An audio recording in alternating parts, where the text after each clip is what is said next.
Assalamualaikum Sobat Football United. Ya, Piala Dunia 2026 sudah menyelesaikan ronde pertama atau putaran pertama penyisian grup ya, dimana semua kontestan sudah menjalani pertandingan pertamanya di masing-masing grup.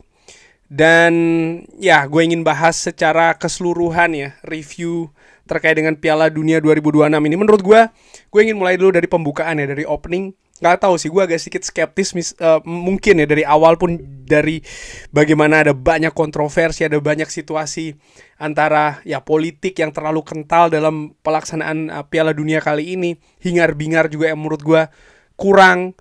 Lalu juga bagaimana keadaan opening yang menurut gue tidak begitu mengesankan ya menurut gue. Gue bisa jadi salah, gue bisa jadi berbeda, tapi itu yang gue rasakan lah paling tidak ya, terkait dengan Piala Dunia pembukaan kali ini. Pembukaan sendiri dilakukan di Meksiko, dan tuan rumah Meksiko di grup A luar biasa, menang menghadapi Afrika Selatan yang bermain buruk menurut gue. Mungkin demam panggung, mungkin gue gak tahu seperti apa, tapi memang Meksiko tampil lebih fantastis. Lalu Korea Selatan juga nih mengejutkan menurut gue ya, dengan kemenangan 2-1 menghadapi Republik Ceko yang menempatkan mereka saat ini berada di posisi kedua di bawah tuan rumah Meksiko. Dan kalau mereka bisa melanjutkan performa yang bagus, bukan tidak mungkin mereka akan melaju ke knockout stage ya. Dan beralih ke grup B, tuan rumah Kanada di pertandingan pertama sempat dikejutkan oleh debutan Bosnia, walaupun akhirnya bisa menyamakan kedudukan 1-1. Qatar juga membuat kejutan dengan menahan tim yang lebih diunggulkan, Swiss sendiri menurut gue tampil tidak begitu maksimal. Mereka sempat unggul 1-0 dulu, tapi mereka menyia-nyiakan begitu banyak momentum dan juga peluang. Dan akhirnya habis sudah keadaan ya, momentum-momentum yang mereka miliki justru berbalik. Di injury time pertandingan, Qatar ya berhasil menyamakan situasi 1-1. Dan menurut gue keadaan yang semua tim di grup B memiliki poin 1 ini akan membuka atau masih membuka peluang yang sama besarnya bagi masing-masing kontestan. Karena menurut gue ya, walaupun Kanada ini sebagai tuan rumah, di pertandingan selanjutnya mereka akan menghadapi Qatar dan juga menghadapi Swiss, ya situasi bisa saja berbalik. Bosnia yang tadinya mungkin tidak begitu diunggulkan di awal, mungkin ya, ternyata bisa membuat kejutan. Qatar pun juga demikian. Mereka ternyata punya punya potensi untuk juga membuat kejutan di grup ini. Dan di pertandingan kedua menurut gue ini akan mulai membuka peta ya, bagaimana keadaan di grup B selanjutnya. Di grup C, Skotlandia menghadapi Haiti. Debutan kalau tidak salah Haiti ini menang 1-0 Skotland. Hasil yang bagus menurut gue ya, walaupun menghadapi Haiti mereka hanya menang 1-0, tapi menang di pertandingan pertama itu penting, karena itu tidak bisa dilakukan oleh Brazil yang dikejutkan ditahan imbang Maroko 1-1. Dengan situasi skuad yang lebih diunggulkan, menurut gue Brazil ternyata tidak mampu mendapatkan 3 poin pertamanya. Sehingga di pertandingan kedua bagi Brazil ini sangat penting mereka untuk bisa menang menghadapi Haiti. Jadi wajib menang untuk favorit Brazil ini ya, untuk bisa menjaga peluang ke knockout stage. Bagaimana dengan Maroko dan juga Scotland? Di pertandingan kedua ini sudah hidup dan mati menurut gue. Maroko yang membuat kejutan menahan Brazil, Scotland yang menang 1-0 menghadapi Haiti ya. Ini akan menghadapi laga penentuan. Siapapun yang menang di laga kedua ini memiliki peluang yang besar untuk berlanjut ke knockout stage. Lalu di grup D, tuan rumah Amerika Serikat luar biasa 4-1 menghadapi Paraguay. Australia membuat kejutan menghadapi Turki, menang 2-0. Sehingga saat ini Australia dan juga Amerika ini di atas angin dalam tanda kutip ya, posisi mereka di grup D ini. Dan mereka sudah harus berhadapan ini antara Amerika dan juga Australia di putaran kedua. Dan Turki dan Paraguay juga menurut gue yang akan berhadapan di putaran kedua ini akan menentukan menurut gue. Siapapun yang menang akan menjaga peluang. Dan pertandingan antara Amerika Serikat menghadapi Australia ini juga sangat penting, karena misalnya Australia kalah dan Turki menang, ya situasi akan beralih sampai dengan ronde ketiga nanti. Penentuannya akan di situ untuk siapa negara yang akan ke knockout stage selanjutnya. Ya, kalau menurut gue di grup D ini kejutannya adalah Turki ya, yang kalah menghadapi Australia. Dan beralih ke grup E, Curaçao sempat mengejutkan ketika menyamakan kedudukan 1-1, tapi akhirnya tidak kuasa ya menahan laju dari Der Panzer Jerman, kalah dengan skor 7-1 menempatkan Jerman menjadi unggulan utama. Dan Pantai Gading menang di menit-menit terakhir. Amat mencetak gol di penghujung pertandingan, mengamankan 3 poin menghadapi Ekuador. Dan di pertandingan selanjutnya menghadapi Jerman, ya menurut gua ini akan menjadi partai ataupun pertandingan di mana Jerman mengamankan sih menurut gue tiket untuk melaju ke babak selanjutnya, sementara Ekuador dan juga Curaçao ini menjaga asa siapa yang bisa menang mungkin akan memiliki peluang untuk bisa lanjut ke knockout stage.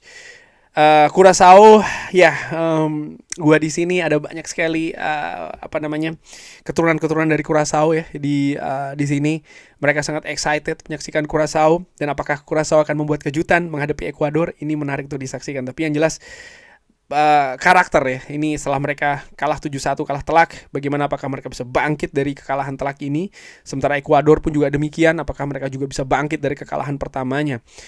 Di grup F ini juga menarik. Belanda ya, gue sayangkan Ronald Koeman strateginya tidak tepat ya. Setelah Belanda unggul 2-1 justru memasukkan banyak pemain bertahan dan membuat momentum akhirnya berganti ke Jepang, dan akhirnya Jepang bisa menyamakan kedudukan 2-2 di pertandingan yang menurut gue sangat menarik untuk disaksikan.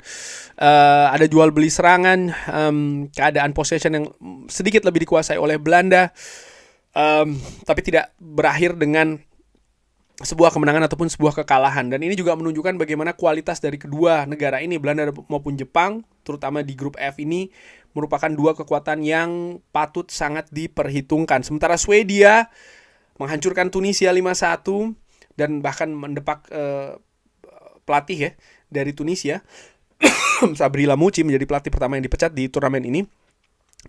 Membuat peluang Swedia saat ini cukup lebar karena mereka memiliki selisih gol yang sangat luar biasa dan juga sebuah kemenangan dengan 3 poin. Tapi walaupun seperti itu, ujian bagi Swedia akan berada di pertandingan kedua ketika menghadapi Belanda. Belanda pun juga demikian. Untuk bisa menjaga peluangnya untuk lolos ke knockout stage, mereka wajib tidak kalah menghadapi Swedia.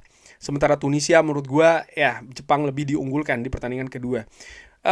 Bergerak ke grup D, situasi 1-1 semua ini poinnya ya. Belgia dikejutkan Mesir luar biasa, berhasil menahan Belgia dengan pertahanan yang sangat ketat, penampilan pemain bertahan dan juga kiper fantastis menurut gue. Iran pun juga menghadapi New Zealand dengan pertandingan yang terbuka, menurut gue pertandingan yang terbuka, sangat menarik, sangat menghibur. Pertandingan tersebut ada 4 gol yang terjadi.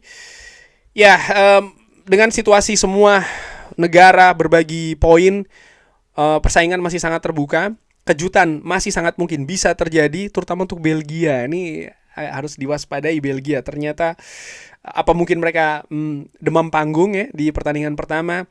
Lalu Mesir dan juga Iran terpacu dengan situasi pertandingan pertama dengan motivasi yang berlipat ganda, itu juga bisa terjadi. Tinggal bagaimana mereka menjaga momentum positif yang mereka dapatkan ya untuk di pertandingan kedua. New Zealand pun menurut gue juga masih terbuka kesempatannya, jadi masih sangat terbuka situasi di grup G. Grup H, kejutan Spanyol ditahan oleh Cape Verde. Saudi Arabia berhasil menahan imbang unggulan Uruguay. Di pertandingan kedua nanti menurut gue Spanyol tidak harus mendapatkan kemenangan, sementara Saudi Arabia mengincar atau mengintip kejutan yang bisa saja terjadi sih menurut gue. Tapi ya Spanyol tetap menjadi unggulan di grup ini menurut gue. Dan gue lebih menilai Uruguay ya, walaupun mereka ditahan imbang oleh Saudi Arabia, nampaknya lebih memiliki peluang untuk ke babak selanjutnya. Walaupun saat ini keadaan berbagi angka semua 1-1, tapi gue menilai Uruguay dan Spanyol masih lebih berpeluang untuk bergerak ke knockout stage. Di grup E, Prancis menunjukkan kualitasnya sebagai favorit menghadapi Senegal. Sempat ada kebuntuan terutama di babak pertama, tapi akhirnya mampu mengatasi Senegal 3-1. Norway menghancurkan Irak 1-4. Dua negara ini menjadi unggulan menurut gua untuk bisa melaju ke babak selanjutnya ya. Luar biasa ini Norway dan juga Prancis. Bergerak ke grup J, Argentina menghancurkan Algeria, Messi hat-trick di pertandingan tersebut. Austria mengalahkan Jordan, menempatkan Argentina dan juga Austria masing-masing di peringkat pertama dan peringkat kedua. Dan menurut gue ya mereka inilah negara unggulan di grup J untuk bisa melangkah ke babak selanjutnya. Algeria maupun Jordan menurut gue akan kesulitan ya untuk mengimbangi dua negara ini, Argentina dan juga Austria. Bergerak ke grup K yang menjalani pertandingan terakhir, artinya pertandingan pertama termasuk di periode akhir, itu maksud gue ya, karena grupnya grup K. Portugal dikejutkan dengan Republik Demokratik Kongo, gagal menang. Uzbekistan kalah 1-3 menghadapi Kolombia. Dan ini menempatkan keadaan Kolombia sebagai pemuncak klasemen di grup K. Bagaimana dengan Portugal sendiri? Gue menilai ada situasi strategi, terutama sistem bermain yang aneh sih menurut gue ketika menghadapi Kongo. Tidak bermain maksimal. Gue melihat Roberto Martinez tidak bisa membuat para pemain dari Portugal ini bermain di kapasitas tertinggi ya, terutama dalam menempatkan beberapa pemain di formasinya. Dan kalau Roberto Martinez tidak bisa memperbaiki hal ini akan bisa berbahaya menurut gue seperti itu. Sehingga di pertandingan kedua nanti ini akan sangat penting bagi Portugal yang saat ini menurut gue ya lebih terasa bebannya untuk bisa menang. Kolombia luar biasa mengatasi Uzbekistan dan menurut gue Kolombia memiliki peluang nih di grup ini untuk bisa melangkah di knockouts kalau mereka bisa mengatasi Kongo di pertandingan kedua. Dan di grup L, di grup terakhir, Inggris fantastis menurut gua mengalahkan Kroasia. Di pertandingan kedua mereka akan menghadapi Ghana. Ghana menang 1-0 menghadapi Panama. Dan menurut gua Inggris menjadi unggulan dengan bagaimana cara mereka bermain. Thomas Tuchel menyusun sistem dan juga permainan ya yang disuguhkan oleh tim nasional Inggris luar biasa menurut gua. Dan ya jelas unggulan di grup L adalah Inggris. Siapa yang akan menemani Inggris? Kroasia saat ini berada di zona yang sulit karena mereka kalah tapi belum habis. Kalau mereka bisa menang menghadapi Panama dan juga menghadapi Ghana, ini akan menjadi keadaan yang menarik. Dan menurut gua Kroasia dan Ghana ini akan saling bersaing di pertandingan terakhir untuk memperebutkan satu tempat di posisi kedua untuk grup L. Kurang lebih seperti itu ya, review singkat semua pertandingan di grup, keadaan seperti apa. Secara kesimpulan, sudah ada beberapa kejutan, tapi belum kejutan yang sangat besar banget. Dan gue masih menilai bahwa tim-tim unggulan terutama ya, walaupun sempat dikejutkan oleh negara-negara lain, masih tetap memiliki peluang besar untuk melaju ke babak knockout. Dan beberapa negara besar pun menurut gue yang difavoritkan juga menunjukkan kenapa mereka ini menjadi favorit. Dan mereka pun akan semakin bergulir menurut gue di pertandingan kedua dan pertandingan ketiga nanti. Gue akan bikin reviewnya setelah semua pertandingan kedua nanti selesai di semua grup. Tapi bagaimana menurut Sobat Football United? Seperti biasa silahkan drop di kolom komen. Terima kasih sudah menyaksikan. Jangan lupa like, share, dan juga subscribe. Wassalamualaikum warahmatullahi wabarakatuh. Thank you.